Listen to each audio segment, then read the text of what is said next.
welcome back my channel Believe in Therapy. How are you? I hope you're fine. I'm Neha. In this video I discuss all about scoliosis and other spinal deformities. Chapter में हम देखेंगे scoliosis के बारे में। तो scoliosis basically होता है क्या, एक टाइप की हमारी जब भी कोई पोस्चर फॉल्टी पोस्चर में हम रहते हैं और हमारे कोई कंजेनाइटल डिफॉर्मिटी हो जाती है जिसकी वजह से हमें स्कॉलियोसिस देखने को मिलता है। स्कॉलियोसिस बेसिकली क्या है कि हमारा जो साइड में कर्वेचर होता है, एक साइड टिल्ट हो जाता है। हमारा कर्व जो होता है, जो कर्व स्पाइन का होता है वो दो टाइप से होता है, primary curve and secondary curve. तो जो हमारा प्राइमरी कर्व होता है वो एक वन साइड टिल्ट हो जाता है, तो इस वजह से हम इसे स्क्लेरोसिस बोलते हैं। ये दो टाइप से होता है, non structural and structural.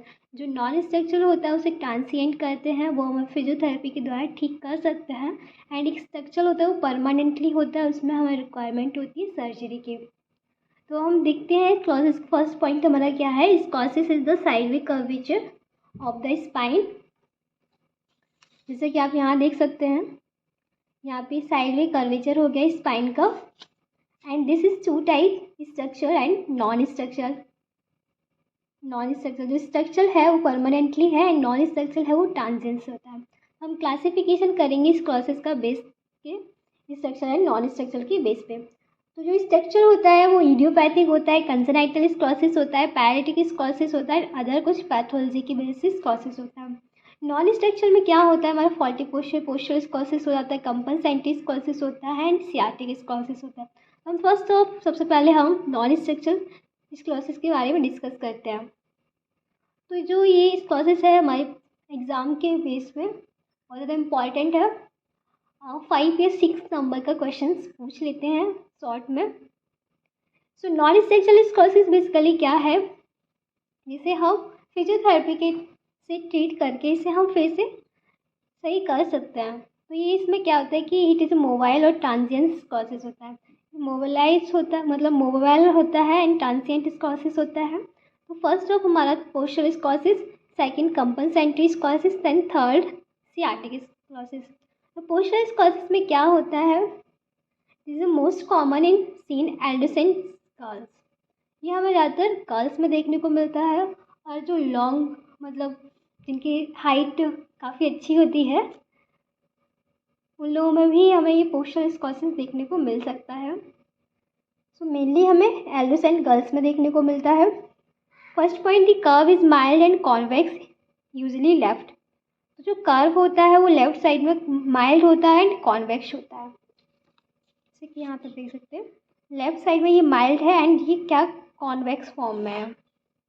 Next point, when patient bend forward the curve straight completely. जब जो पेशेंट होता है वो फॉरवर्ड बैंड होता है तो जो कर्व है वो स्ट्रेट लाइन में आ जाता है, हमें स्ट्रेट दिखने लगता है जैसे नॉर्मल पर्सन में होता है।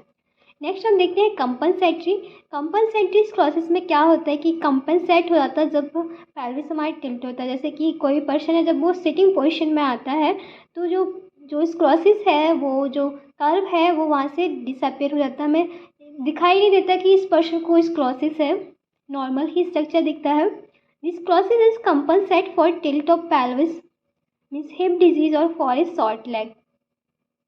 कोई भी हिप डिजीज हो जाए या लॉग जो हमारा लेग है वो शॉर्ट हो जाए तो हमारे क्या पेल्विस होता है वन साइड टिल्ट होता है, कंपनसेट कहा जाता है। तो इसकी वजह से कंपनसेटिव स्क्लेरोसिस होता है। Sclerosis disappear when patient examine in sitting position.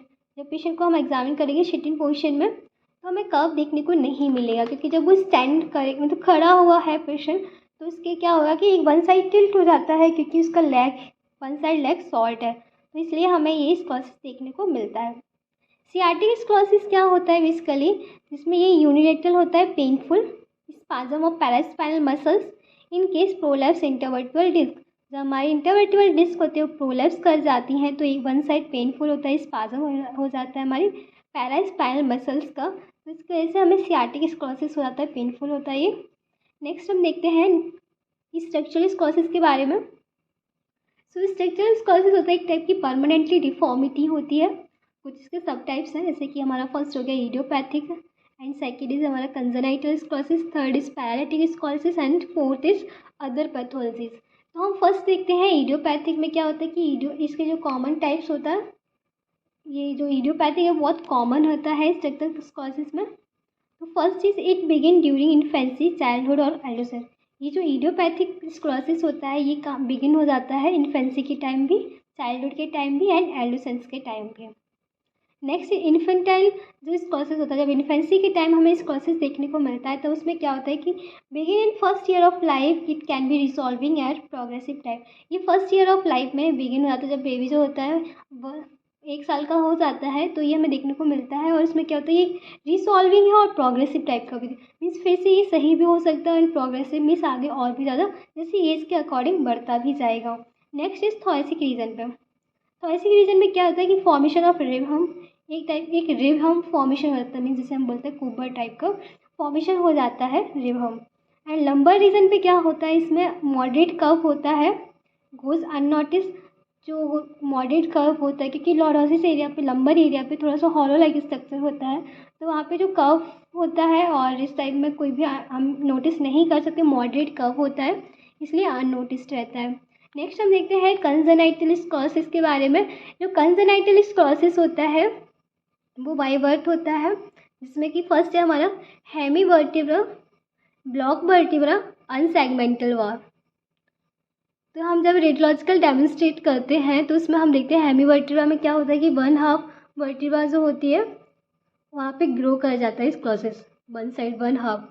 And block vertebra में क्या होता है, 2 वर्टिब्रल बॉडीज फ्यूज मीन्स जो वर्टिब्रा में ग्रो करने की वजह से जो दोनों वर्टिब्रास होते हैं, बॉडीज़ होती है वो फ्यूज़ कर जाती है।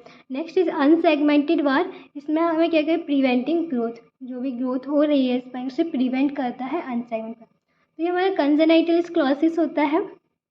इस कर्व में क्या होता है, ये बहुत वेरी फास्ट रेट इसकी होती है, कर्व ग्रो करते रहता है बहुत फास्टली। एंड जो हमारे न्यूरल स्ट्रक्चर होते हैं वो भी ग्रो करते हैं, इसलिए इसमें न्यूरोलॉजिकल डिफिसिटीज़ भी देखने को मिलती है हमारे लोअर लिम्ब में। नेक्स्ट हमारे पास है पैरालिटिक स्क्लेरोसिस। सो पैरालिटिक स्क्लेरोसिस में क्या होता है, ये अनबैलेंस हो जाता है, पैरालिसिस की जो हमारी टंग की मसल्स होती हैं वो अनबैलेंस हो जाती हैं, unbalance paralysis tongue muscles.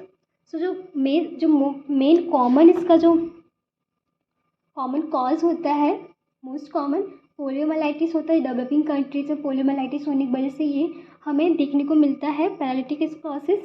And other common cause होते हैं जैसे सेरेब्रल पाल्सी हो गया, मस्कुलर डिस्ट्रॉफी हो गया। तो इन सारी रीज़न की वजह से भी हमें पैरालिटिक स्क्लेरोसिस देखने को मिलता है। नेक्स्ट इज अदर पैथोलॉजी क्या होती है इसकी।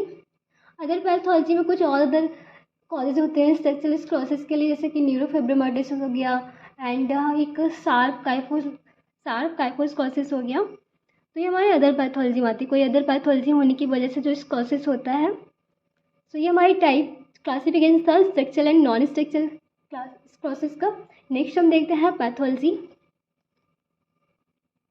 सो पैथोलॉजी क्या है हमारे स्क्लेरोसिस की। First is primary curve lateral curvature of spine. 2 type के कर्व होते हैं, एक प्राइमरी होता है, एक सेकेंडरी कर्व होता है। जैसा कि आपको हम यहाँ पे डायग्राम में दिखा सकते हैं, ये हमारी स्पाइन का कर्व है जिसे हम यहाँ पे प्राइमरी कर्व बोलते हैं, और ये हमारा होगा secondary curve. Means cervical region और हमारे लंबर रीजन का जो कर्व होता है जिसे हम लॉर्डोसिस बोलते हैं, ये हमारा सेकेंडरी कर्व होता है। हमारा थोरेसिक रीजन एंड हमारा सर्कल रीजन का जो कर्व होता है उसे हम प्राइमरी कर्व बोलते हैं, इसे काइफोसिस बोलते हैं। तो ये प्राइमरी कर्व होता है, यहाँ पे लिखा है कि लेटरल कर्वेचर ऑफ स्पाइन। हमारा जो प्राइमरी कर्व है उसमें लेटरल कर्व बन जाता है। And secondary curve are compensatory curve above below primary curve. Means secondary curve जो होता है वो कंपनसेटरी कर्व होता है, कंपनसेटरी कर्व होता है above and below the primary curve. तो यहाँ पर देख सकते हैं point. Next is the thoracic spine rotated lateral to the convex side giving rise to rib. यहाँ पे क्या है, जो हमारा थोरेसिक रीजन है वहाँ पे ये लेटरली रोटेट करा जाता है तो एक कर्व बनाता है कॉन्वेक्स साइड का। यहाँ पे एक रिब हम्प जो होता है वो फॉर्मेशन हो जाता है, कुबर फॉर्मेशन हो जाता है। तो ये हमारी पैथोलॉजी है कि प्राइमरी एंड सेकेंडरी कर्व में कहाँ पे जो स्क्लेरोसिस होता है और कि क्या फॉर्मेशन करता है। Next is the following types of recognise. कुछ ऐसे टाइप्स हैं जिन्हें हमें याद रखना है। डॉर्सल स्क्लेरोसिस भी होता है, मीन्स डॉर्सल मीन्स हम इसे बोलते हैं thoracic region, thoracic sclerosis. And dorso lumbar sclerosis means thoracic lumbar sclerosis and lumbar sclerosis भी। इसके बाद हम डायग्नोस करेंगे, जो भी पर्सन है हमारे पास क्लॉसिस का पर्सन आया है उसे डायग्नोस करेंगे। तो उसमें डायग्नोसिस में हम उसके क्लिनिकल फीचर को पता करेंगे, क्या जो पर्सन है उसके क्या क्या साइन सिम्टम्स हैं। तो फर्स्ट मोस्ट केसेस में हमें जो देखने को मिलता है विजुअल डिफॉर्मिटी, हम आराम से ही उसे देख सकते हैं, एग्जामिन कर सकते हैं कि वो जो इसका कर्व होता है वो हमें टिल्ट देखने को मिलता है। And pain in long standing, means pain होता है बहुत टाइम से होता है। And sharp curve deformity, pain in long standing deformity and sharp curve, जो कर्व होता है वो शार्पली हमें दिखता है, दूर से हम उसे देख सकते हैं और पता कर सकते हैं कि इस पर्सन को स्क्लेरोसिस हुआ है। इसमें बहुत सारे कॉर्ड के जो फंक्शंस होते हैं उसमें हमारी न्यूरोलॉजिकल डिफिसिटीज़ हो जाती है, और जो अपेक्स होता है कर्व का वहाँ पे शार्प कर्व होने की वजह से स्पाइनल कॉर्ड पे बहुत सारे मीन्स डिफिसिटीज़ होंगी, कंप्रेशन होगा, नर्व रूट वहाँ से सब निकलती हैं। तो इसकी वजह से थोड़ा सा बॉडी में जो हमारे और अदर मसल्स प्रॉब्लम देखने को मिलेगा, पैस्थीसिस देखने को मिलेगा, और अदर साइन सिम्टम्स भी देखने को मिलते हैं। नेक्स्ट इज रेडियोलॉजिकल एग्जामिनेशन कैसे करेंगे। रेडियोलॉजिकल फीचर में हम इस क्लॉसिस थोरेसिक रीजन का हम एक्सरे कराएंगे। तो एक्सरे जो हम करेंगे एंटीरियर पोस्टीरियर व्यू लेंगे, एक्सरे स्पाइन का कराएंगे सुपाइन पोजीशन में और इरेक्ट पोजीशन में भी कराएंगे। एंड हम प्रॉपर असेसमेंट करेंगे एपी व्यू में and X-ray of spine supine with erect position, supine में भी और इरेक्ट पोजीशन में भी। इरेक्ट मतलब एक नॉर्मल स्टैंडिंग पोजीशन जो हमारी एनाटॉमिकल पोजीशन होती है। सीवियरिटी मेजर करेंगे कॉप्स एंगल के द्वारा। कॉप्स एंगल क्या होता है, जो एंगल होता है फॉर्म बनता है हमारे जो मार्जिन है वर्टिब्रा के, जो वर्टिब्रा हो गए उनके मार्जिन के बीच में, और हमारा जो कर्व है, कर्व का जो एंडिंग हो रहा है वहाँ पे, जैसे कि ये हमारा कर्व का, जैसे कि यहाँ पे ऐसे कि कर्व का एंडिंग हो रहा है। तो यहाँ जो हमारे रिब्स निकले हुए जो हमारे वर्टिब्रा के मार्जिन होते हैं वहाँ पे ये एंगल का फॉर्मेशन होता है इस टाइप से, जिसे हम बोलते हैं Cobb's angle, angle between the line passing through the margin of vertebra at the end of curve. Next हमें कुछ रीजर साइन होते हैं वो देखने को मिलते हैं, वर्टिब्रा का रोटेशन देखने को मिलता है। तो ये हमारी कुछ रेडियोलॉजिकल साइंस या रेडियोलॉजिकल फीचर्स हो गए। उसके बाद हम ट्रीटमेंट देखते हैं कैसे करेंगे हम इस क्लॉसिस पर्सन का ट्रीटमेंट। सो ट्रीटमेंट करने से पहले हमारे कुछ प्रिंसिपल्स होते हैं, डिपेंड करते हैं किस टाइप का हमारा कर्व है, पेशेंट की एज क्या है और किस साइड पे कर्व है, वो हम चेक करेंगे। साइड मतलब कि हमारे थॉरेसिक रीजन पे है, लंबर रीजन पे है, एंड कर्व में देखेंगे प्राइमरी कर्व है या सेकेंडरी कर्व है। तो ये चीज़ें हमारे पहले हम मतलब ये डिपेंड करती हैं कि हमें ट्रीटमेंट कैसे देना है। Next is non operative treatment देंगे। तो नॉन ऑपरेटिव ट्रीटमेंट में हम क्या करते हैं कि consist of exercise to tone of the spinal muscles and give support to the spine. हम एक्सरसाइज कराते हैं टोन को इंक्रीज करने के लिए स्पाइन के मसल्स की, एंड सपोर्ट देते हैं हम स्पाइन को। एक हमारा एक ट्रीटमेंट होता है इस क्लॉसिस का मिल बैक ब्रेस के द्वारा, बेस्टन ब्रेस के द्वारा, रीजर टर्न म्यूकली कास्ट के द्वारा, लोकलाइजर कास्ट के द्वारा। तो ये हमारे नॉन ऑपरेटिव ट्रीटमेंट होते हैं। ऑपरेटिव ट्रीटमेंट में हम क्या क्या करेंगे कि ऑपरेटिव ट्रीटमेंट जो मेथड होता है, जो हमारे स्पाइन के वर्टिब्रास होते हैं वो फ्यूजन हो जाता है। तो comprise of fusion of spine. The spine is fused after achieving some correction of by stretching spine. जब हम स्ट्रेचिंग स्पाइन कराते हैं तो जो स्पाइन के वर्टिब्रा तो फ्यूज हो जाते हैं, and after achieve some correction, बाद में जो हम करेक्शन करते हैं तब। And next stretching can be done preoperatively by traction and localiser cast.